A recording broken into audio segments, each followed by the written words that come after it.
yes, I went to jail too. Hello, welcome once again to CJ's Kitchen, where I do everything over here. I cook, I bake, I do whatever I feel like doing. So I want to tell you a little bit about myself and how I come to live in America, and also being in America undocumented on the things I did and the things I did not do. Okay, so 2012 was the year I moved to America. And I decided to come to America because as a single mom, I have 2 daughters, and I would travel and work. I lived in the Cayman Islands for 2 years, and my mom would always help me with my kids. Best mom ever. Hi, mommy. I know she won't be happy that I share stuff, but listen. I traveled and I worked, and there was a time like I was so enthusiastic about doing some farming. So I decided to start raising pigs. And you know, in the early 2000s, Jamaica started raising pig, and they called them the Canadian pigs. They were white pigs that didn't eat anything. You would have to feed them the bag feed, and you know, you'd have to give them medicine. You had to treat them, and it took a lot. And I was eating. I can't believe I ate and it's still on my face. Anyway, so yes, I was telling you about my pigs. So I was raising pigs, and it took a lot. It was very expensive to raise these pigs. I remember basically using up my savings to purchase what they would call ready to breed, right? So ready to breed. So these pigs were like over 6 months, but they were big because this is where you would breed them. No, I did not have a male pig. I bought 2 female pigs, and at this point we're paying like probably $30,000 for one. And this was like 2009, 2010. So, and then I had to go and I had to buy the sperm to inseminate these pigs. I will insert a video to show you me feeding my pigs, and I'll insert a few pictures. But I love doing that. I would put my boots on, I would get my choplas, and I would take the taxi to where my farm was, which my farm was probably about 10 miles from where I live at. And I had somebody working with me who would check on them the days I wouldn't be able to go to feed them and stuff like that. So, and I enjoyed doing that. But it got to the point I had to, like I said, I got them artificially inseminated, is where I had to buy the sperm, and then I had to get somebody to do the insemination because I did not have a bore. So then I remember the first set of sperm I bought and I got somebody. I had to pay the person to come in and to do the artificial insemination, and I tell you, I spent so much money to do that, and it did not take. So then I have to now consider what to do, because I wasted all that money, you know, because what happened is that you had to watch the pigs until they you know, they were in heat. And I don't remember how you would know. If somebody knows, just put it in the comment if you know how to detect when the pigs are in heat and it's time to have them artificial inseminated.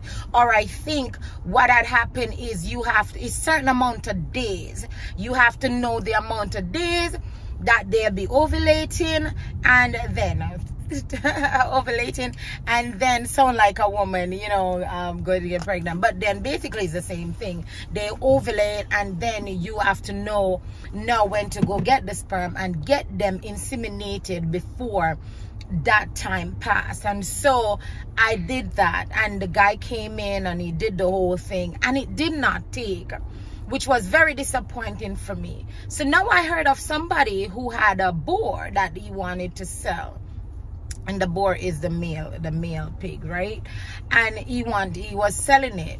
Oh gosh, I was just eating and it fell on my clothes. Ooh, sorry about that. Yeah, so I went and I bought this boar. Now the boar costs more than the other pigs because it's a hog. It's now huge. And I had to get I went to a place called Moko, and I had to have a pickup, and they had to put this big pig, which was a fight, to get the pig into a bag to get it into the pickup truck to take it to my farm. Now I had my pig pen set up, and I had to put, because this is an old process, you know, I'm doing these pigs. I know I'm supposed to be talking about my time in America, but I'm trying to show you my decision to come to America, how, you know, it all came about.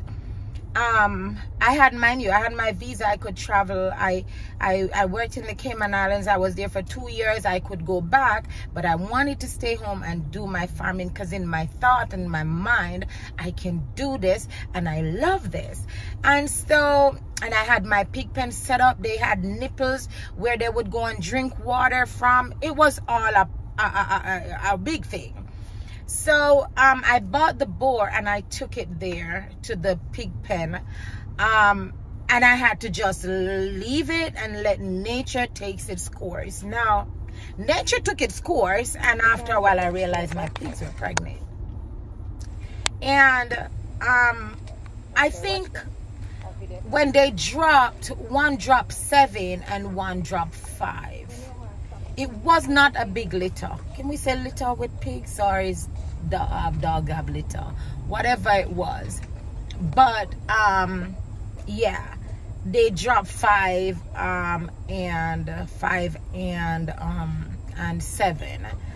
I think there was one dark or 2 dark brown one in it, but it was all little white pigs running around. But I was so happy when they came, and you know, I would do the feeding and everything. Long and short story, as they grew, I had to sell them, and then I was in Jamaica. It got so hard to purchase a bag of feed. I tried getting loan. Nothing was working, because in Jamaica, you know, you borrow people money, especially if you go to the bank, you borrow money, they want, and at this time JN Bank was giving loan, like small business loan. You had to pay back weekly. There was a time I got a loan, I was not able to pay it back weekly, and I remember having to hide from these people. Yeah, that's my story. And I said I was a single mom at the time, and I remember one day I was home. I hold the bag. By this, I had to get rid of my pigs. Basically, I had to be killing them and selling the meat.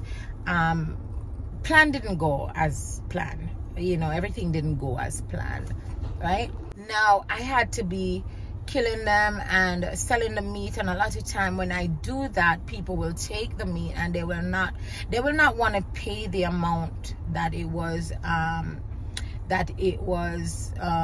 selling for, or they would take it and take a while to pay for it, and that messed business up. And I remember one day I was home because I had hold the bank, and I was home and I heard my grill knocking, and I was lying in my bed. I was home alone and I was lying in my bed, and I decided not to make a move. I even tried to stop my breath, that nobody, whoever was outside, because to my thought they would hear me breathing. So I decided not to make a move, not to even breathe. Then I heard when the vehicle drove off outside, and I take my time and peeped through the window, and I looked, and it was my cousin. It was my cousin that was outside knocking, and I thought it was the people who I owed at the bank, and I was hiding. So then I could only go on my phone, and at the time we had a police call me. I had to say, because I didn't have any credit on my phone, and I had to send my cousin a police call me and said, cuz I'm inside, come back. And when he come back, and I was telling him, I'm saying, cuz I'm gonna go away and I'm not gonna come back. And he's like, cuz do what you have to do, I support you 100%. And that was when I decided that I am going to leave Jamaica, right? And so I'll come back and let you know how it all went. Alrighty.